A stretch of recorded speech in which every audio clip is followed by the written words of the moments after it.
Hallelujah.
फिलिपियो 3 पर्वर 17 पद देखिबा।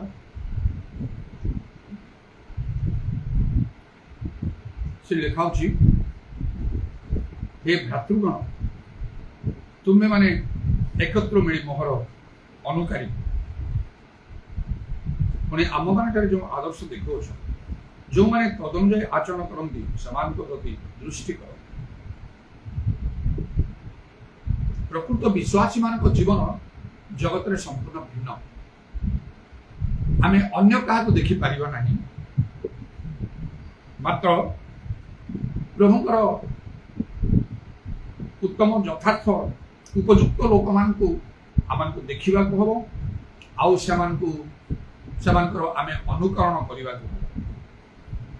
जेपरि लेखा अछि एठी पुणी आम मान जो आदर्श देखो जो माने तदनुजाई आचरण करने समान प्रति दृष्टि कर आमको लक्ष्य करने को हम आउ जो माने प्रकृत प्रभु को लोक माने पाउलंकर सदृश आउ से भाव में जो माने आचरण करती समान को प्रति आम को दृष्टि रखा हम अर्थात आमने समान को परि होबा को हम सेति पई एडी पाउल कहते तुमने एकत्र मिली मोहर अनुकारी हो, मते फॉलो कर, इमिटेट कर। इंग्रेजी बाइबल रे ए दुईटा वर्ड अछि, be a followers of me, मोर अनुगमन कर, मु जेमिति सेमिति हो इमिटेट कर, अनुकरण कर। एक्जाक्टली जेपरि प्रकृत प्रभु लोक माने समान को परि समस्त विषय आमन हवा आवश्यक। जेहेतु पाउलंक सदृश जो प्रकृत प्रभु लोक माने अछंती आउ सेमानकर जीवन संपूर्ण रूपे भिन्न, सेमानकर धर्म जीवन बहुत भितर थाए नचे एते बड़ कथा गुड़े कहवा सहज ना। एटा गोटे समालोचना मूलक कथा एटा मो परि तमे हो कहे अनेक से समय कहे ये कौन एटा तार गोटे आत्मधार्मिकता निजको से बेसी देखुची तापरि आमने हो से कौन हिची ना। आउ प्रथम क्रंथ्य 11 पर्व 1 पदरे पुणी से कथा से कहते मुझे ख्रीष्टन अनुकारी तुम्हें मैंने मध्य से ही मोर अनुकारी हो। से ख्रीष्टन को परि हेचे कोडे से जीसुन को परि हेचे जे आमे ताकू लक्ष्य करिबा एटा तार गुटे आउ आत्मधार्मिकतार कथा, किंतु पवित्र आत्मा कथा ए कथा लिखा है। अर्थात आमने सेपरि आउ दृष्टि भिन्न दृष्टि न देखी नेगेटिव भाव रे आउ आमने आउ समालोचना न करी आमको चिंता करने हम गभीर भाव ए वाक्य को नहीं निजको आउ नम्र करी जे मु कौन पाउलंक परि हिची, पाउलंक जीवन जेमती थिला तांगर सेवा कार्य जेमती थिला मु कौन सेमिति हिची नाही। मु केते तळे अछि के मते कहबो ए लोक पाउलंक परि कहि ना, मु निजे कहि परिबि जे मु पाउलंक परि हिची कहि से केते ऊपर अछन मु केते तळे अछि तेणु मते केते कार्य करिबा को एपरि भाव रे आमाने चिंता करिबा दरकार। आज बाइबल से लिखा अछि कि समस्त चुपचाप होकर रहउछंती, जदि वर्तमान समय कौन सी लोक जदि से परि कहियो प्रभु लोक किबा मु कहिबी मो परि हो तो माने तलो ए को आउ इते कथा से कहउछि से ख्रीष्टन को परि आमे तांको परि हबु एपरि हमरे लोक माने ग्रहण करि पारिबे ना। मात्र ए चिंताधारा आम समस्त भितर रहिबा दरकार। पाउल जेपरि कहले आमाने मध्य सेमति कहबा को हो जे मो परि तमाने हो। एति कथा कहबा पई हेले निजर धर्म जीवन को आमे केमिति आउ आमान को प्रस्तुत करबा को हो बा आमान को गढ़िबा को हो सेटा प्रकृत रे चिंतार विषय। तबे पाउल ए कथा से कहउछंती जे पवित्र आत्मा तांको द्वारा ए कथा कहउछंती जे से ख्रीष्टन को परि हेइछंती, तेणु करी पाउलंक को परि हबार अर्थ है ख्रीष्टन को परि हबा को पड़िबो एवं ख्रीष्टन को परि हवा संभव कहा पई हो न हो।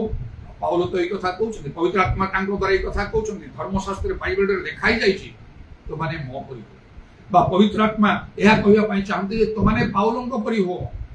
पाउल ख्रीष्टन को परि हेइछंती कहीं के वाक्य रे यथार्थता रहियो नाही। जतबळे आउ आमे देखुछु जे एप्रिल लिखाई छी आउ माथ्यू पुस्तक रे तार 5 पर्व 48 पद रे अतः तुम्हें माने ଅତଏବ ତୁମମାନଙ୍କ ସ୍ୱର୍ଗସ୍ଥ ପିତା ଯେପରି ସିଦ୍ଧ ତୁମମାନେ ମଧ୍ୟ ସେହିପରି ସିଦ୍ଧ ହୁଅ। ପ୍ରଭୁ ଯୀଶୁ ଯେତେବେଳେ ଏଇ କଥା କହୁଛନ୍ତି, ସ୍ୱର୍ଗସ୍ଥ ପିତା ଯେପରି ସିଦ୍ଧ ତୁମେ ସେପରି ସିଦ୍ଧ ହୁଅ। ସ୍ୱର୍ଗସ୍ଥ ପିତାଙ୍କ ପରି, ଈଶ୍ୱରଙ୍କ ପରି ଆମମାନଙ୍କୁ ସିଦ୍ଧ ହେବାକୁ এটা କ'ଣ ସମ୍ଭବ? ଥରେ ଯଦି ଚିନ୍ତା କରି କହିବୁ ଆମେ ମଣିଷ, ଅନେକ ସେୟା କହନ୍ତି ଆମେ ଜଗତରେ ଅଛୁ, ଆମେ କ'ଣ ପ୍ରଭୁଙ୍କ ପରି ହେଇପାରିବୁ? କିନ୍ତୁ ଏଇଟା ବାଇବଲରେ ଲେଖା ହେଇଛି। ଲେଖା ହେଲା କାହିଁକି? ଏଇଟା ଯୀଶୁ ଏ କଥା କାହିଁକି କହିଲେ? ଯଦି ଏଇଟା ସମ୍ଭବ ନାହିଁ ତାହେଲେ କାହିଁକି କହିଲେ? ଆମ ପାଇଁ ସମ୍ଭବ ହେଇନପାରେ, ମୋ ପାଇଁ ହେଇନପାରେ, ଆପଣଙ୍କ ପାଇଁ ହେଇନପାରେ, ଆଉ କାହା କାହା ପାଇଁ ନିଶ୍ଚୟ ହଉଛି। ତା ମଧ୍ୟରେ ପାଉଲ ଜଣେ ଅଛନ୍ତି। ତେଣୁ ସେ ଆହୁରି କହୁଛନ୍ତି ସ୍ପଷ୍ଟ ରୂପେ ଯେ ଯେଉଁ ଆଦର୍ଶ ତୁମେ ଆମ ଠାରେ ଦେଖିଛ, ଆଉ ତେଣୁ ସେ ନିଜେ ପ୍ରଥମେ ସେ ଆଦର୍ଶ ହଉଛନ୍ତି, ଆଉ ପୁଣି ଆମମାନଙ୍କଠାରେ ଯେଉଁ ଆଦର୍ଶ ଦେଖୁଅଛ, ଯେଉଁମାନେ ତଦନୁଯାୟୀ ଆଚରଣ କରନ୍ତି ସେମାନଙ୍କ ପ୍ରତି ଦୃଷ୍ଟି କର। ଆଉ ଯେଉଁମାନେ ମାନେ କେତେ ଲୋକମାନେ ବହୁ ବଚନରେ କେତେ ଲୋକମାନେ ସେଇପରି ଆଚରଣ କରୁଛନ୍ତି ପାଉଲଙ୍କ ପରି, ତାହେଲେ ପାଉଲ ଜଣେ ନାହାନ୍ତି। ପାଉଲଙ୍କ ପରି କେତେ ଲୋକ ଅଛନ୍ତି ଆଚରଣ କରୁଛନ୍ତି, ସେମାନଙ୍କ ପ୍ରତି ଦୃଷ୍ଟି କର। ପାଉଲଙ୍କ ସାଙ୍ଗରେ ଆଉ କୋଉମାନେ ସେମିତି ଆଚରଣ କରୁଥିଲେ? ଆମେ ଯଦି ଚିନ୍ତା କରିବା କମ୍ ସେ କମ୍ ପ୍ରଭୁ ଯୀଶୁଙ୍କର ପ୍ରେରିତ ମାନେ, ପିତର ଯାକୋବ ଯୋହନ ପ୍ରଭୃତି, ସେମାନେ ମଧ୍ୟ ସେହିପରି ଜୀବନ ଯାପନ କରୁଥିଲେ। ବିଶ୍ୱାସୀ ମାନଙ୍କ ବିଷୟ ଯଦି ଚିନ୍ତା କରିବା, ସ୍ତିଫାନଙ୍କର କଥା, ସେ ମଧ୍ୟ ତାଙ୍କ ବିଷୟରେ କେତେ ଭଲ କଥା ଲେଖା ହେଇଛି। ମହା ଅଦ୍ଭୁତ କର୍ମ ଲକ୍ଷଣ ମାନ ତାଙ୍କ ଦ୍ୱାରା ସାଧିତ ହେଲା। ଶିଷ୍ୟମାନଙ୍କ ସଂଖ୍ୟା ଅତିଶୟ ବୃଦ୍ଧି ପାଉଥିଲା।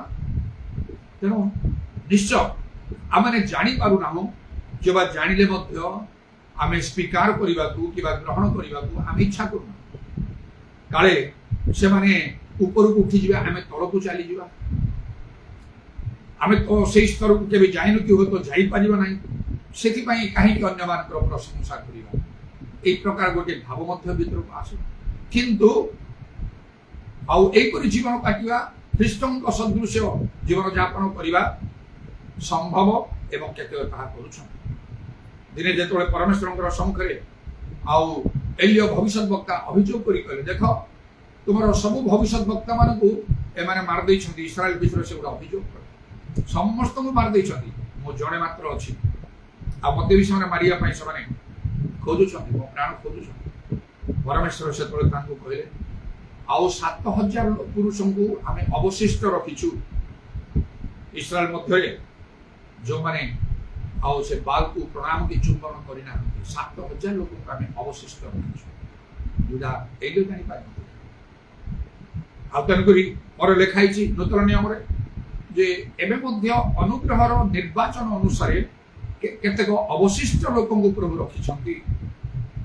ଆମେ ଜାଣୁନାହୁଁ, ନଚେତ ଜାଣିଲେ ମଧ୍ୟ ଆମେ ସ୍ୱୀକାର କରୁନାହୁଁ କିମ୍ବା ମାନୁନାହୁଁ।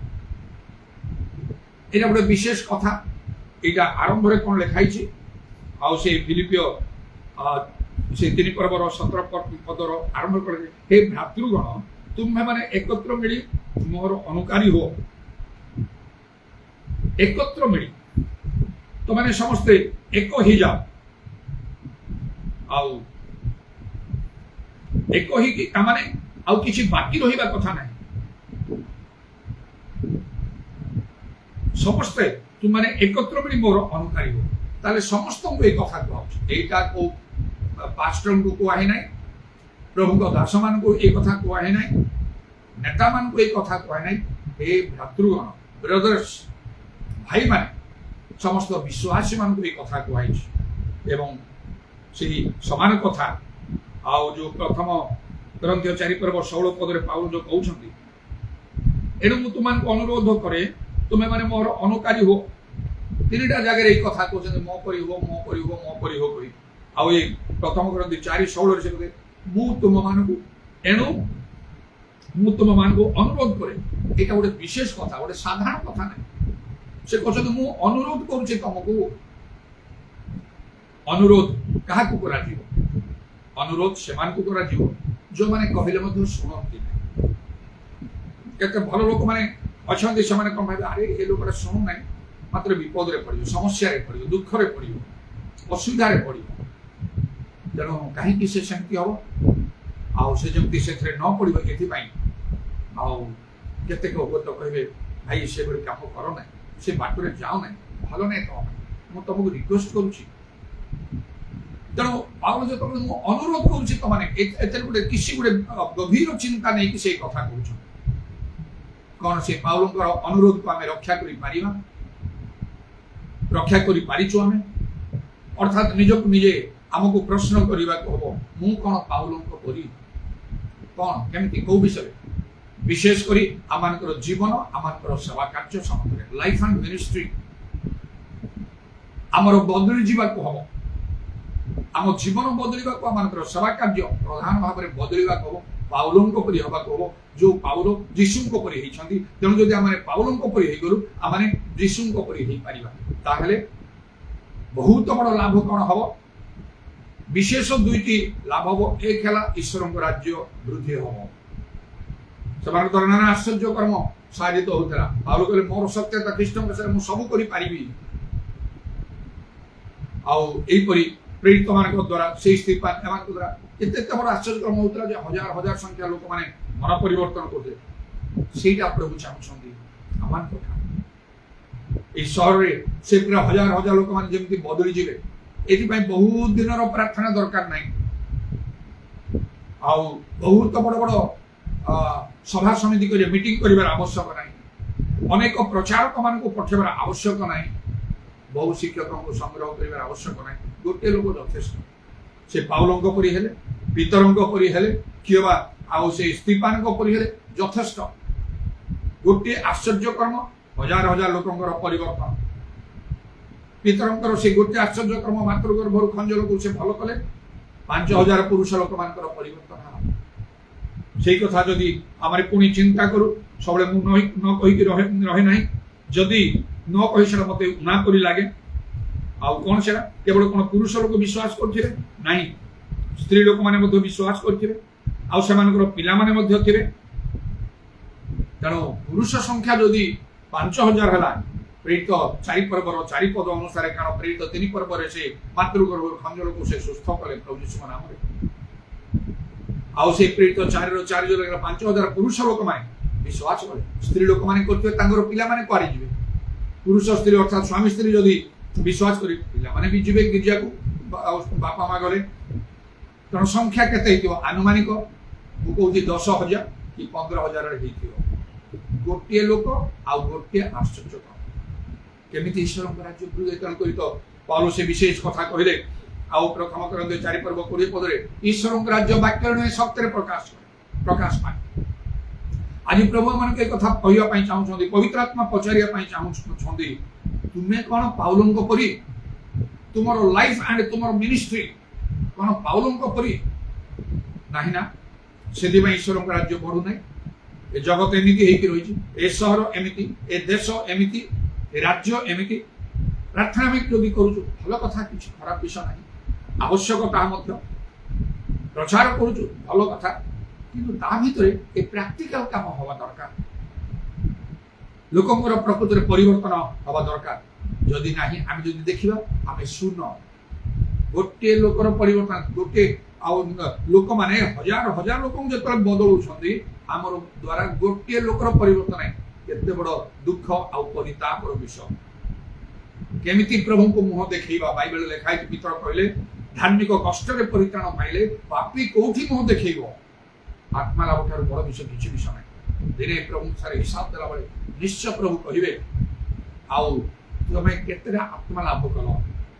କାରଣ ଯୋଉନ 15 ପର୍ବ ଅନୁସାରେ ଯୀଶୁ କହିଲେ, ମୁଁ ତମ ଦ୍ୱାରା ଖାଲି ତୁମେ ଶାଖାର କାମ କଣ? ଫଳ ଫଳିବାକୁ ହବ। ଯଦି ନ ଫଳିବ ତ ତାକୁ କାଟି ପକାବ, ବାହାରେ ଶୁଖିକି ନ୍ୟାୟ କରା ହବ। এই কথা লেখা আছে। তাহলে প্রভু কহিবে, দেখো সে পিতরଙ୍କ ଠାରୁ ତମେ କେତେ ଶ୍ରେଷ୍ଠ।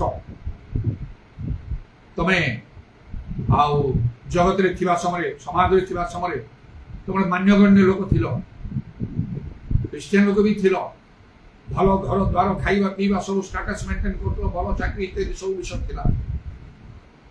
ପାଠ ସାଠ ପଢିକି ଆଉ ତମେ ବୁଦ୍ଧି ଜ୍ଞାନ ମଧ୍ୟ ତମେ ଆଉ ଲାଭ କରିଥିଲ। ଅନେକ ଲୋକ ତମକୁ ମାନୁଥିଲେ, ସବୁ କରୁଥିଲେ। କିନ୍ତୁ ତମେ ପିତରଙ୍କ ସହିତ ତୁଳନା କଲେ ତମେ କଣ? ତମ ଜୀବନ ଏ ଲୋକ ହଜାର ହଜାର ଲୋକ ଗୋଟିଏ ଜାଗାରେ ଏତିକି, ଆଉ ଅନ୍ୟ ଜାଗାରେ ଯେତେବେଳେ ସେ ଆଶ୍ଚର୍ଯ୍ୟ ପୁରା ସେ ଆଶ୍ଚର୍ଯ୍ୟ ଦେଖି ଆଉ ସେ ସହର ନଗରଟା ଲୋକମାନେ ସବୁ ପରିବର୍ତ୍ତନ ହେଲେ। कहीं तुम द्वारा गोटे हो पाला ना गोटे लोक कहीं तुम द्वारा परिवर्तन हो पाला कौन उत्तर दवा आम कारण प्रभु जीशु कहले मुझे सब वाक्य कही से सब तार शेष दिन में विचार कर तुम एत कम कल कि प्रभु किसी कर केमिति कर वाक्यटा पढ़ी तो शुणी तो के पाउल कहते तुम्हें मो परी हो कोई कहीं तुम हेलनि यहाँ कौ पास्टर कहला प्रचारक कहला भाववादी कहला प्रभु दास मान ख्रीष्टियन नेता मान समस्त हे भ्रातृगण मु अनुरोध करुँची तुम भीतर को गलानी टे तुम चिंता कर खाली फर्मालिटी ऊपर ठाउरिया भाव में तुम गिरजा प्रार्थना विश्वास जो पांचटा चिन्ह अनुभूति तुम ठारे कौन प्रार्थना कल पवित्र आत्मा कल टिके टिके प्रभाषा कह भी बेसी ना बेसी तुम विश्वास स्ट्रंग होता रोग व्याधि पड़ा बोले तुम खातरी कर न डॉक्टर डाक्तर को रोग व्याधि सब किसी तुम कर भाव में कार्य कर तबे प्रभुकर धन्यवाद हो आई समय मत गोटे गोटे विशेष विशेष आउ दायित्व पाखक आसूची जो घर भी बाहर ना से समय हठात मोहनार मोर संपर्क जन से मत फोन कर कहला ना जे कि मोहनारे जो घरटा में बनतु तार फाउंडेशन कर तार दायित्व नहीं करने तो बंद आ भाईना मो पुओ से मो मामूर पुओ आ से भाईना आउ मो पुओ आउ कौन तार ऑपरेशन ताको करिया पई कटक नि आछि कौन ऑपरेशन नै तार स्टोन रिमूव करा हम कौन ए तार पेटर बहुत कष्ट होछि नै कि आ डॉक्टर कहले जे तार ऑपरेशन हो स्टोन अछि बाहर करा प्रार्थना करी कौन हला ना तार सेटा रिमूव हे गेला आ से भलो रे आसी पुणी हठात किसी दिन पर आउ थे फोन कला ना भाईना एमती कौन आ तार कष्टा पुणी बहुत हो तेणुक मोहनार मतलब हस्पिटाल मेडिकल को डॉक्टर कहले आउ सब देखी तार दुईटा स्टोन थी गोटे रिमूव कराला आ गोटे छोट एमती गोटे अच्छी बर्तमान न कले चलो दरकार कष्ट से डॉक्टर कहते रिमूव करा दरकार मुझे कौन आउ थे कटक ताको आलोचना कर ना बरहमपुर जो गोटे प्राइवेट आउ ये क्लिनिक आम कर ठीक अच्छे प्रार्थना करिए हो प्रार्थना कर ना से रिमूव करदे करदेला तार ब्रीदिंग प्रॉब्लम है निश्वास प्रश्वास नहीं पाने बहुत कष्ट हो आईसीयू पूरे दे ऑक्सीजन दिगला लगाला भारी व्यस्त लगुच कौन है आउ डॉक्टर कहते ना तार रक्त बहुत कमी जाए गोटे रक्त भी दिया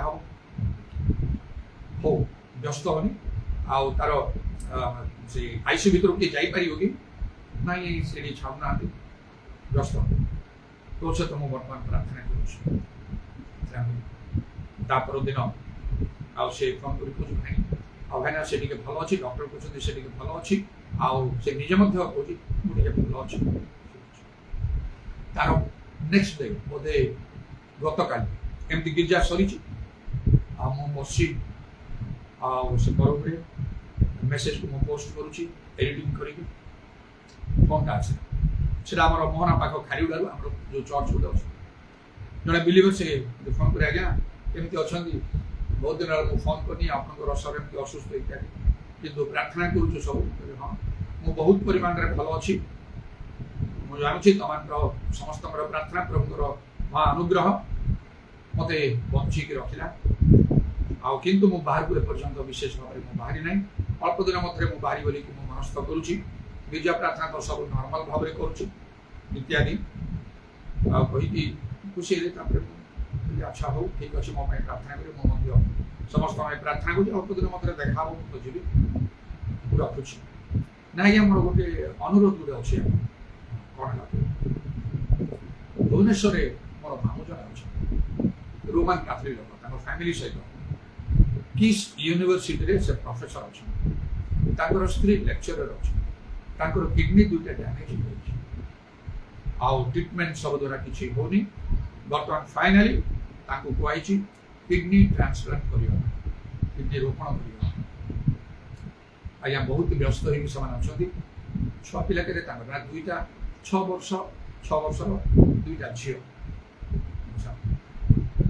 ସେମାନେ ଏତେ ପ୍ରଭୁଙ୍କ ବିଷୟ ଜାଣିନାହାନ୍ତି ଆଜ୍ଞା ଆପଣ ଟିକେ ଦୟାକରି ପ୍ରାର୍ଥନା କରନ୍ତୁ ଆମ ଏରିଆର ଲୋକମାନେ ମଧ୍ୟ ସେମାନେ ଠିକ୍ ଅଛି ଆଉ ତାଙ୍କର ବିଶ୍ୱାସ ଥାଉ ନଥାଉ ଯେହେତୁ ତମେ କହୁଛ ତମ କଥା ହେତୁ ମୁଁ ନିଶ୍ଚୟ ପ୍ରାର୍ଥନା କରିବି କିନ୍ତୁ ମୁଁ ଆଉ ଟିକେ କନସର୍ନ ମନରେ ପ୍ରେରଣା ପାଇବି ଗୋଟେ କାମ କରିବେ ତାଙ୍କୁ ଫୋନ୍ କରିବେ ଆଉ ସ୍ୱାମୀ ସ୍ତ୍ରୀଙ୍କୁ ଏକାଠି ବସ କହିବ ତମର ତ ମାମୁଁ କହିଲ ଆଉ ତମେ ମୋର ଗୋଟିଏ ଦୁଇଟା ଟେଷ୍ଟିମନି ଦେବ ବଡ଼ ବଡ଼ ଯେଉଁ ହିଲିଂସ୍ ମିରାକଲ୍ସ କରୁଛନ୍ତି ଏ କିଡନୀ ରୋଗରୁ କେମିତି ପ୍ରଭୁ କେବଳ ପ୍ରାର୍ଥନା ଭଲ କଲେ ସେ ମନର ଡକ୍ଟର ରୋମାନ କାଥଲିକ୍ ପ୍ରିଷ୍ଟ ଏବେ ପୁଣି ଜଣେ ଲୋକ ଯାହାର ଆଉ ଡାୟାଲିସିସ୍ ହେଉଥିଲା ଡାୟାଲିସିସ୍ ପୁରା ବନ୍ଦ ହେଇକି 3-4 ମାସ ଆଉ ହେଇଗଲାଣି ସେ ପୁରା ଭଲ ଅଛନ୍ତି ବିନା ଡାୟାଲିସିସ୍ରେ ମୁଁ ପ୍ରାର୍ଥନା କରିବାକୁ ତାଦ୍ୱାରା କଥା କରିବୁ ଯଦ୍ୱାରା ସେମାନଙ୍କର ବିଶ୍ୱାସ ଟିକେ ବଢ଼ିବ ମୋତେ ସେମାନେ ଖୋଜିବେ ଆଉ ମୋ ନମ୍ବର ଦେବ ସେମାନେ ଯଦି କହିବେ କହିଲେ ଆଉ ମୁଁ ତାଙ୍କ ସହିତ ପର୍ସନାଲି କରିବି ହଁ ଆଜ୍ଞା ଠିକ୍ ଅଛି ସେ ବହୁତ ଖୁସି ହେଲା ତା ସହିତ ଟିକେ ପ୍ରାର୍ଥନା କଲି ଆଉ ଯେତେବେଳେ ମୋତେ ଯଦି ଫୋନ୍ କରିବେ ଆଉ ତାହେଲେ 12ଟାରୁ 11ଟା ପରେ 11ଟାରୁ 1 ଭିତରେ ମୋତେ କରନ୍ତୁ ଦିନରେ ନହେଲେ ରାତି 8ଟା ପରେ କରନ୍ତୁ କହିବ ତାଙ୍କୁ ଭାବିଲି କେବେ ସେମାନେ କରିବେ ହଠାତ୍ ଗତକାଲି ରାତି 8ଟା କି 8:30 ବେଳକୁ ଭୁବନେଶ୍ୱର ଆଉ ଖାଲି ନମ୍ବରଟା ଶୋ କଲା କାରଣ ତାଙ୍କ ସେ ନମ୍ବର ତ ମୋ ପାଖରେ ନାହିଁ ମୁଁ ପଚାରିଲି କିଏ କହୁଛନ୍ତି ସେ ତାଙ୍କ ନାଁ କହିଲେ କୃପା ସିନ୍ଧୁ ନାୟକ ଆଚ୍ଛା ଭୁବନେଶ୍ୱରରୁ କହୁଛନ୍ତି ହଁ ମୁଁ ସକାଳେ ଆପଣଙ୍କର ଆଉ ସେ ପିଲାଟି ଆଉ ସେ ଯେ ଭଣଜା ହେବେ ସେ ମୋତେ କହିଥିଲେ ଆପଣଙ୍କ ଭିତରେ ସବୁ କଥା କହିଲେ ମୁଁ ଶୁଣିଛି ହଁ ଆଜ୍ଞା ଏମିତି ଏମିତି ସବୁ ହେଇଯାଇଛି ମୋର ସମସ୍ତେ ବର୍ତ୍ତମାନ ବଡ଼ ନିରାଶ ହେଉଛୁ ଆମେ ଯାଇପାରୁନୁ ମଧ୍ୟ ଆମର ସବୁ ମୁଁ ଆଉ ମୋ ସ୍ତ୍ରୀ ମଧ୍ୟ ଆମେ ଘରେ ଅଛୁ ଆମେ ଆଉ ଯାଇପାରୁନୁ ଆଉ ତାଙ୍କର ଯାହା ସବୁ ସେ କ୍ଲାସ୍ ସବୁ ନେବା କଥା ସେଠିକି ଆପଣ ସେଇ ଗ୍ରୀସ୍ ୟୁନିଭର୍ସିଟି ହଁ ହଁ ଆଉ 2 ଜଣ ଯାକେ ସ୍ୱାମୀ ସ୍ତ୍ରୀ ଆଉ ବର୍ତ୍ତମାନ ମୋ ପାଇଁ ମୋ ସ୍ତ୍ରୀ ମଧ୍ୟ ଘରେ ଅଛନ୍ତି ପିଲାମାନେ ମଧ୍ୟ ବହୁତ ସମସ୍ତେ ନିରାଶ ହତାଶ ହେଉଛନ୍ତି ଆମର ଆଉ କିଛି ଉପାୟ ନାହିଁ ଆମେ କ'ଣ କରିବୁ କିଡନୀ ଟ୍ରାନ୍ସପ୍ଲାଣ୍ଟ କରିବାକୁ ହିଁ ଡକ୍ଟର କହୁଛନ୍ତି ଆଉ କିଛି ନାହିଁ ମୋତେ ଆଡ଼ମିଟ୍ କରି ରଖିଦେଲେ କିନ୍ତୁ ସେମାନେ ମୋତେ ମଧ୍ୟ ବାହାର କରିଦେଲେ ଡାୟାଲିସିସ୍ ବି ଚାଲିଛି ଡାୟାଲିସିସ୍ ବି ଚାଲିଛି ତ ପ୍ରଭୁଙ୍କର ଧନ୍ୟବାଦ ଶୁଣିବା ମାତ୍ରକେ ମୋ ଠାରେ ଟିକିଏ କୌଣସି ଗୋଟେ ଭାଇବ୍ରେସନ୍ କିଛି ନଥିଲା କିଡନୀ 2ଟା ନଷ୍ଟ ହୋଇଛି ଆଉ ପୁଣି ତାକୁ ଡିସଚାର୍ଜ କରିଦେଇଛନ୍ତି ମେଡ଼ିକାଲରୁ ପୁଣି ଆଉ ଟ୍ରାନ୍ସପ୍ଲାଣ୍ଟ କରିବା ପାଇଁ କହୁଛନ୍ତି କିଛି ଜମା କିଛି ଗୋଟେ ବ୍ୟସ୍ତତା ମୋ ଭିତରେ ଆସିଲାନି ଏଇଟା ମୋ ପାଇଁ ଗୋଟେ ସୁଯୋଗ ବୋଲି ମନେ କଲି ଅନେକ ପ୍ରଭୁଙ୍କର କଥା କହିଲେ ମୁଁ କହିଲି ଆପଣଙ୍କର ସ୍ତ୍ରୀ ମଧ୍ୟ ଯଦି ଆପଣଙ୍କ ପାଖରେ ବସି ପାରିଥାନ୍ତେ ଆଉ ହଁ ଆଜ୍ଞା ସେ ବି ବସିଛନ୍ତି ଆମେ 2 ଜଣ ବସିଛୁ ସ୍ପିକର ଅନ୍ ଅଛି ଆପଣଙ୍କର ସବୁ କଥା ଆମେ ଶୁଣିପାରୁଛୁ କେତେଗୁଡ଼ା ପ୍ରଭୁଙ୍କର କଥା କହି କହିଥାନ୍ତି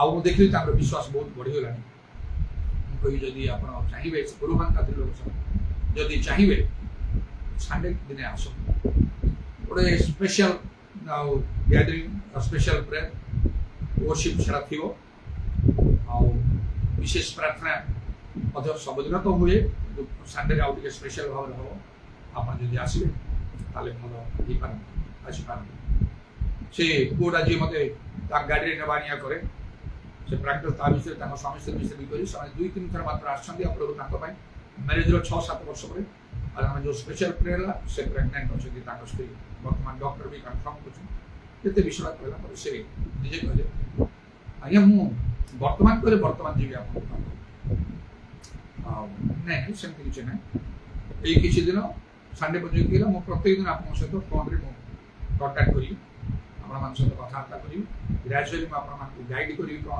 କରିବାକୁ ହେବ ଆଉ ମୁଁ ନିଜେ ବି ପ୍ରାର୍ଥନା କରି ଆପଣଙ୍କ ସାଙ୍ଗେ ଆସିପାରିବି 8ଟାରୁ 10ଟା ହଁ ହଁ ହଁ ନିଶ୍ଚୟ ତାଙ୍କ ସ୍ତ୍ରୀ ମଧ୍ୟ ହଁ ସାର୍ ଆମେ ନିଶ୍ଚୟ ଆସିବୁ ଆଉ ଚର୍ଚ୍ଚକୁ ଆମେ ଆସିବୁ ଓକେ ତେଣୁ ମୁଁ ଟିକେ ଆଉ ଗୋଟେ ବୋତଲ ପାଣି ଆଣନ୍ତୁ ଯଦି ନଡ଼ିଆ ତେଲ ବୋତଲ କିଛି ଅଛି ବୋଲେ ନୂଆ ବୋତଲ ନଥିବ ବୋଲେ ତାହେଲେ କାଲି ଆଣିବେ ରାତିରେ ଯେତେବେଳେ ମୁଁ ଆପଣଙ୍କ ସହିତ ପ୍ରାର୍ଥନା କরি ତାଙ୍କ ସ୍ତ୍ରୀ ନାଇଁ ଅଛି ଗୋଟେ ବଡ଼ ବୋତଲଟା ଅଛି ପୁରା ନୂଆ ବୋତଲ ଫ୍ରେଶ୍ ଭଲ ପାଖରେ ପ୍ରାର୍ଥନା କରି ସେମାନେ ବହୁତ ଉତ୍ସାହିତ ହେଇଛନ୍ତି ଆଉ ମୁଁ କହିଲି ଦେଖନ୍ତୁ ଆଉ ଗୋଟେ ଦୃଢ଼ ବିଶ୍ୱାସରେ ଚାଲିବାକୁ ବାଇବେଲରେ ଲେଖା ହେଉଛି ପ୍ରଭୁ ଯୀଶୁ କହିଲେ ମୁଁ ପୁନରୁତ୍ଥାନ ଜୀବନ ଯଦି ମୋ ଧାରେ କେ ବିଶ୍ୱାସରେ ସେ ମଲେ ବଞ୍ଚିଥିଲେ ମାନେ ଏଇ କଥା କାହା ପାଇଁ ପ୍ରତିଜ୍ଞା ଆପଣଙ୍କ ପାଇଁ ମୋ ପାଇଁ ଏ ବାକ୍ୟକୁ ଯଦି ଆମେ ଦୃଢ଼ ରୂପେ ଧରିନେବା ଏଇଟା ମୋ ପାଇଁ ହବ କାର୍ଯ୍ୟ ସେ କରିବ। କିନ୍ତୁ କିଛି ବିଷୟ ଜାଣିବା ଦରକାର ଯୋଉଟା ମୁଁ ଆପଣମାନଙ୍କୁ ଗାଇଡ୍ କରିବି। ଏତେ କଥା ଶୁଣିଲେ ଆପଣ ପାଇଁ କାହିଁ ନ ହବ। ଯାହା ହଉ ତାର ସ୍ତ୍ରୀ ବହୁତ କୃତଜ୍ଞ ହେଲେ। ଆପଣଙ୍କର ଏସବୁ କଥା ଶୁଣିବା ପରେ ଆମ ପାଇଁ ଆଉ କେହି ନାହାନ୍ତି। ଆପଣଙ୍କର କଥା ଶୁଣିଲା ପରେ ଆମ ଭିତରେ ଗୋଟେ ବିଶ୍ୱାସ ଜନ୍ମିଲା, ମନରେ ଟିକେ ଆମେ ଆଶ୍ୱାସନା ପାଇଲୁ ଯେ ଆମ ପାଇଁ କିଛି ରାସ୍ତା ପ୍ରଭୁ ରଖିଛନ୍ତି। ଆଉ ଏଇଥିରେ ପ୍ରଭୁଙ୍କର ଧନ୍ୟବାଦ ହଉ। ଗୋଟିଏ ଗୋଟିଏ ଆମମାନଙ୍କର ଯଦି ଭଲ କିଛି ଅନୁଭୂତି ସାକ୍ଷ୍ୟ ଆମ ଠାରେ ଅଛି ସେଟା କେମିତି କାଟିବ ମୁଁ ସେମାନେ କେବେ ଜାଣିନି। ଆମ ଏରିଆର ଲୋକ ମୁଁ ଜାଣିନି। ପଚାରିଲେ କେତେ ବର୍ଷ ହେଲାଣି ନା 14 ବର୍ଷ। ସେ ଲୋକଙ୍କର ଆଉ ସେଇ ଯାହାଙ୍କର ସେ କିଡନୀ ଏପରି ପ୍ରୋବ୍ଲେମ୍ ହେଇଛି। ଆଉ ସେ ପୁରୁଷ ଲୋକ ତାଙ୍କର ବୟସ 43 ବର୍ଷ ବହୁତ କମ୍ ବୟସରେ କହିଲେ ଛୋଟ ପିଲା ଦୁଇଟି ଆମର କେହି ନାହାନ୍ତି। ପୁରୁଷ ଲୋକଟା ସେ ଆମର ମୋହନା ପାଖରେ ବିରିକୋଟ କହି ଗୋଟେ ଅଛି ସେ ଗାଁ, ସ୍ତ୍ରୀ ଲୋକଟା ରାଇକାରୁ କହିଲେ। ଯାହା ହଉ ପ୍ରଭୁଙ୍କର ଧନ୍ୟବାଦ। ଏଇ ସାକ୍ଷ୍ୟଟା ଯଦି ଏଇଭଳିଆ କିଛି ସାକ୍ଷ୍ୟ ନଥାନ୍ତା, ସେ ପୁଅ ଯିଏକି ଖାରୁଡାରେ କହିଲା ସେ ଆମ ମଣ୍ଡଳୀ ଜଣେ ବିଲିଭର ସେ ଚିନ୍ମୟ କହି ଆଉ କହିଲେ ଆଜ୍ଞା କିଛି ତ ଉପାୟ ମୁଁ ତ ନିଜେ ଯାଇଥିଲି ଟିକେ ପ୍ରାର୍ଥନା କଲି, କିନ୍ତୁ ସେମାନେ ରୋମାନ ଜାତି ଲୋକ କିଛି ଏତେ ମନୋଯୋଗ କରୁନାହାନ୍ତି। ଆପଣଙ୍କ ଆଉ ବିଷୟରେ ମୁଁ କହିଛି। ଆଉ ସେ ଯୋଉ ମୋହନାର ଯୋଉ ଡକ୍ଟରଟା କିଡନୀ ପ୍ରୋବ୍ଲେମ ଭଲ ହେଇଗଲେ ଆମର ଯୋଉ ଭିଡ଼ିଓ ଆପଣ ପୋଷ୍ଟ କରିଥିଲେ ଫେସବୁକ୍ ଆଉ ୟୁଟ୍ୟୁବରେ, ସେ ଭିଡ଼ିଓଟା ମୁଁ ତାଙ୍କୁ ପଠେଇ ଦେଇଛି ଦେଖ ବୋଲିକି ଦେଖିଛନ୍ତି। ଅଳ୍ପ କିଛି କଥା ମୁଁ ଆପଣଙ୍କ ବିଷୟରେ କହିଛି। ସେଭଳି କିଛି କାର୍ଯ୍ୟ ନ ହେଇଥିଲେ ଏଇ ଲୋକମାନେ କ'ଣ ମୋର ଟ୍ୟାକ୍ସିରେ ଆସିଥାନ୍ତେ। ଗତକାଲି ମୁଁ ଫୋନ୍ କରି ଆମର ପାଷ୍ଟରମାନଙ୍କ ପାଷ୍ଟର ମିଟିଂ ଥିଲା, ସମସ୍ତେ ଦେଖିଥିଲି କହିଲେ ଏମିତି ଏମିତି ଗୋଟେ ବିଶେଷ କାର୍ଯ୍ୟ ମୁଁ ପୁଣି ହାତକୁ ନେଇଛୁ, ସେମାନେ ସମସ୍ତେ ନିଜେ ପୁଣି ମଣ୍ଡଳୀ ସହିତ ପ୍ରାର୍ଥନା କରିବେ। ପ୍ରଭୁଙ୍କର ଗୌରବ ପ୍ରଭୁଙ୍କର ମହିମା ହେବ। ସେମାନଙ୍କୁ ମଧ୍ୟ ମୁଁ ଗତକାଲି ଉତ୍ସାହିତ କରି କହିଲି ଏସବୁର ଭିତରେ ପ୍ରଭୁଙ୍କର ଗୋଟେ ଉଦ୍ଦେଶ୍ୟ ଅଛି ଯେପରି ଆପଣମାନେ ଆଉ ପ୍ରଭୁଙ୍କ ପାଇଁ ସାକ୍ଷୀ ହେଇପାରିବେ। ଅନେକ ଆପଣମାନଙ୍କର ସାକ୍ଷ୍ୟ ଶୁଣି ପ୍ରଭୁଙ୍କ ନିକଟବର୍ତ୍ତୀ ହେଇପାରିବେ। ନିରାଶ ହୁଅନ୍ତୁନି, ହତାଶ ହୁଅନ୍ତୁନି, ତାହେଲେ ଆଉ କିଛି କାର୍ଯ୍ୟ ହେଇପାରିବ ନାହିଁ। ଏପରି ଭାବେ ପ୍ରଭୁଙ୍କର ଧନ୍ୟବାଦ ହଉ। ଆମକୁ ବଦଳିବାକୁ ହବ, କେମିତି କରିବ? ଆମେ ଚାଲିଛୁ ସବୁଦିନ ଗିର୍ଜା ଆସୁଛୁ, ବାଇବେଲ ପଢୁଛୁ, ପବିତ୍ର ଆତ୍ମା ପାଇଛୁ, ଆହୁରି କେତେ ବିଷୟ ବେଳେବେଳେ ପ୍ରଭୁଙ୍କ କଥା କହୁଛୁ। ନାହିଁ ଆଜି ପ୍ରଭୁ ତମେ କ'ଣ ପାଉଲଙ୍କ ପରି କି? ତମକୁ ପାଉଲଙ୍କ ପରି ହବାକୁ ହବ। କାହିଁକି ତମେ ହେଇନ? ଯଦି ପାଉଲଙ୍କ ପରି ହେଇଥାନ୍ତ ତାହେଲେ ଏ ସହର ଏମିତି ରହିନଥାନ୍ତା, ତମ ରାଜ୍ୟ ଦେଶ ଏମିତି ହେଇନଥାନ୍ତା। ପ୍ରଭୁ ଲୋକମାନଙ୍କୁ ଖ୍ରୀଷ୍ଟ ବିଶ୍ୱାସୀ ମାନଙ୍କୁ ଦୟନୀୟ ଭାବରେ ସେମାନଙ୍କୁ ଲୋକମାନେ ମାରି ଦଉନଥାନ୍ତେ। ହଠାତ୍ ଦେଖୁ ଦେଖୁ ଗୋଟେ ଭିଡ଼ିଓ କାଲି ଦେଖିଲି, ଏତେ ମନରେ କଷ୍ଟ ହେଲା, ଦେଖି ହଉନଥାଏ। ସେ ଭିଡ଼ିଓକୁ ସେଭ୍ କରି ରଖି ଯଦି କିଏ ଦେଖିବ ତାହେଲେ ଦେଖିପାରିବ। ଗୋଟେ ମୁସଲିମ କାଣ୍ଟ୍ରି, କୋଉ କାଣ୍ଟ୍ରିଟା ଠିକ୍ ମନେ ପଡୁନି, ସେଠିକାର ତାଙ୍କର ଜଣେ ଲୋକ ଯୀଶୁଙ୍କୁ ବିଶ୍ୱାସ କରୁଛି। ଆଉ ସେ ମୁସଲିମ ବା ଇସଲାମ ଧର୍ମକୁ ସେ ତ୍ୟାଗ କରିଦେଇକି ଯୀଶୁଙ୍କୁ ସେ ତ୍ରାଣକର୍ତ୍ତା ରୂପେ ଗ୍ରହଣ କରୁଛି। ତେଣୁକରି ଚତୁଃପାର୍ଶ୍ୱରେ ଘେରି ରହିଛନ୍ତି ସେ ମୁସଲିମ ଲୋକମାନେ, ପୁରୁଷ ଲୋକମାନେ, ଅଧିକାଂଶ ସ୍ତ୍ରୀ ଲୋକମାନେ ବି ଅଛନ୍ତି। ପଥର ପକେଇ ମାରୁଛନ୍ତି, ତାର ଉପର ସାର୍ଟ ବାନିଆନ୍ସ ଗୁଡ଼ା ବାହାର କରି ସମସ୍ତେ ପଥର ପକେଇକି ମାରୁଛନ୍ତି। ପଥର ଉପରେ ପଥର ପକାଉଛନ୍ତି, ସେ ପଡ଼ିଯାଉଛି ତଳେ, ବେଳେବେଳେ ଉଠି ଉଠିକି ଚିଲଉଛି ସେ ଯନ୍ତ୍ରଣାରେ ଚିତ୍କାର। ଭାବୁଥିଲି ପୁରାତନ ନିୟମରେ ଏମିତି କରୁଥିଲେ। ପଥର ବି ବେଶୀ ବଡ଼ ବଡ଼ ନାହିଁ, ହେଲେ ତ ଏକାଥରେ ସେ ମରିଥାନ୍ତା। ତାକୁ କଷ୍ଟ ଯନ୍ତ୍ରଣା ଦେଇ ମାରିବା ପାଇଁ ବୋଧେ ଏତେ ବଡ଼ ବଡ଼ ହବ ବେଶୀ ହେଲେ ପଥର ଗୁଡ଼ାକ ଚାରିଆଡ଼ୁ ମୁଣ୍ଡ ଆଙ୍ଗୁଳ ହାତ ସେମାନେ ବେଳେବେଳେ ସେ ପଡ଼ିଯାଉଛି, ପୁଣି ଉଠୁଛି, ଚିଲଉଛି, ଚିତ୍କାର କରୁଛି, ମାରୁଛନ୍ତି ନନଷ୍ଟପ୍ ଭାବରେ। ଆଉ କେତେ ଲୋକମାନେ ଠିଆ ହେଇକି ସବୁ ଚୁପ୍ ହେଇକି ଅଛନ୍ତି। ଭାବୁଛି ଏ ଲୋକମାନଙ୍କ ଭିତରେ କ'ଣ ଟିକେ ଦୟା ବୋଲି ଅଛି ତାହା ତା ଭିତରେ ନା କ'ଣ? ଏମିତି ଭାବରେ କୁକୁରକୁ ମାରିଲା କୁକୁରୀ ମାରୁଛନ୍ତି। ଦେଖିବନି ସେ ଦୃଶ୍ୟ। ଆଉ ସେମିତି କରି କରି କରି କରି ଶେଷରେ ସେ ଲମ୍ବିକି ପଡ଼ି ସ୍ଥିର ହେଇକି ରହିଗଲା, ମାନେ ସେ ମରିଗଲା। ନାନା ପ୍ରକାର କମେଣ୍ଟ ସବୁ ଲୋକମାନେ ଦେଇଛନ୍ତି। ଆଉ ତା ଭିତରେ ସବୁ ଲେଖିଛନ୍ତି ଏଇଟା ଆଉ ମଣିଷମାନଙ୍କର ମାନବିକତା ଏଇଟା ନାହିଁ। ମାନବିକତା ମଣିଷ ଠାରେ ରହିବା କଥା। ଏଇଟା ତମ ଧର୍ମର, ଇସଲାମ ଧର୍ମର କ୍ରୂରତା। ଏଇଟା ଜଣେ ଖ୍ରୀଷ୍ଟିଆନ ମଧ୍ୟ ଲେଖିଛି, ଯଦି ଖ୍ରୀଷ୍ଟିଆନ ଯଦି ଜଣେ ମୁସଲିମ ହେଇଥାନ୍ତା ଆମେ କେବେ ତାକୁ ଏମିତି ମାରିନଥାନ୍ତୁ, ତାକୁ ଆମେ ଦଣ୍ଡ ଦେଇନଥାନ୍ତୁ। ଈଶ୍ୱର ତା କଥା ବୁଝିବେ, ଦୃଶ୍ୟ ଦେଖେଇବ ଏସବୁଗୁଡା। କାହିଁକି? ପାଉଲଙ୍କ ପରି ଲୋକଙ୍କର ଅଭାବ ରହିଛି ଦୁନିଆରେ, ଆମ ଦେଶରେ, ଆମ ରାଜ୍ୟରେ। ସେଇଥିପାଇଁ ତ ପ୍ରଭୁ ମୋ ଭିତରେ ଦେଲେ ନୂତନ ପୁରାତନ ନିୟମରେ ଦାଉଦଙ୍କୁ, अधिक पसंद करिया नूतन नियम पाउल को अधिक पसंद कर तार अर्थ नहीं अन्य प्रभु लोक मान दास मान पसंद करूना से प्रकार आमको पाउल आम जीवन बदलवा हम जागतिक मन नहीं आत्मिक मन हवा हम आम प्रकृति स्वभाव आचरण बदलवा हम जो तू किसी आणनु किसी नहीं को जीवा ना जागतिक विषय नाना विषय आम चिंतार माड़ी पड़ू यीशु कहले ये सब चिंता कर ना पक्षी मान देख आउ से क्षेत्र पुष्प को देख किपरि स्वर्गस्थ मान विषय मन तुम कौन करेंगे राज्य धारण तो अन्वेषण कर कहीं कौन खाइबा पीवा पिंधा ये सब जागतिक चिंता कर चिंता राज्य धारण तो अन्वेषण सब तुमको दिया आम जीवन पाउल परि हवा पड़ो आम सेवा कार्य बदलिकी मो शिक्षा प्रचार ज्ञान मनर वाक्य युक्त आत्मा शक्तिर प्रमाण दायक है हस्तार्पण करने समय कथा कहला बेले पवित्र आत्मा सब वृष्टि होता नाना आश्चर्य कर्म होता आदि आम पाउल करूँ ताहले दुईटा विशेष कार्य हम एक है ईश्वर राज्य वृद्धि हम दुई है मंडली निष्ठा पाइब जीशु आसंगे शीघ्र मंडली को नापी प्रस्तुत करने दरकार तीन प्रथम आम सिद्ध होगी योग्य होगी प्रभु निकट आम ग्राह्य हो पार एक कथा बारंबार आम कान बाजू जे आम को ये प्रश्न मु कौन पाउल प्रभु पवित्र आत्मा मान पचार ये प्रश्न तुम्हें कौन पाउल तार उत्तर आमको बाहर करवा हालेलुया प्रेज द लॉर्ड दाराबानी खाराबा शाबारी कुराबांगा लराबा प्रभु तुम नाम प्रशंसा गौरव जुगे जुगे हो आज समय सुजोग निमंते धन्यवाद प्रभु आम जीवन प्रभु केते निम्न मानर आम धर्म कर्म धर्म जीवन केते निम्न मानर निश्चय प्रभु आम पाउल परि नु मात्र आम हवा को पड़ो तब तुम राज्य वृद्धि हम आम देश राज्य सहर ग्रामवासी तुमको चिन्हे जानवे विजाति विधर्मी माने इधर वर्षा मारे खालार बानी खारवा मंडली प्रस्तुत हो कारण जीशु आसते मंडली को नहीं जावाई एवं शेष आमने तुम ग्राह्य हो पारू उदार तुम गौरव तुम महिमा कर जीशु नाम व्यक्तिगत भाव में आम प्रत्येक संगे तुम्हें कथा जो विशेष कार्य मुझे आरंभ कर प्रभु से कृपा सिंधु बाबू गत काली राति सहित स्त्री सहित कथबार्ता कर जो दुईटा किडनी डैमेज होने आसवाई चाहिए रविवार गिर्जा को प्रभु तुम इच्छा मत तुम्हें कार्य कर तुम महिमा तुम्हें प्रकाश कर जीशु नाम दया बाक्यर श्रोता नहीं तोर कर्मकारी हवा निमंते जत्न करने अनुग्रह कर जेपरिकी आम जड़े जड़े पाउल सदृश तुम कंटामित पाद को प्रणाम और चुंबन कर तुम हस्त आम सर्वनात्मा सब समर्पण कर शुणिल बोली धन्यवाद नित्य जीवित प्रभु जीशु ख्रीष्ट नाम ही प्रार्थना दुई हाथ प्रभु थी Is anything too hard for the Lord? Is anything too hard for the Lord? Is anything too hard? Is anything too hard? Is anything too hard for the Lord? No, nothing is too hard for the Lord. No, nothing is too hard for the Lord. No, nothing is too hard. No, nothing is too hard. No, nothing is too hard for the Lord. पिता ईश्वर को प्रेम को जिस पुस्तक में रावण पवित्र आत्मा की सहायता प्रभु यीशु का गौरव में रागम और पंचम का समस्त में सब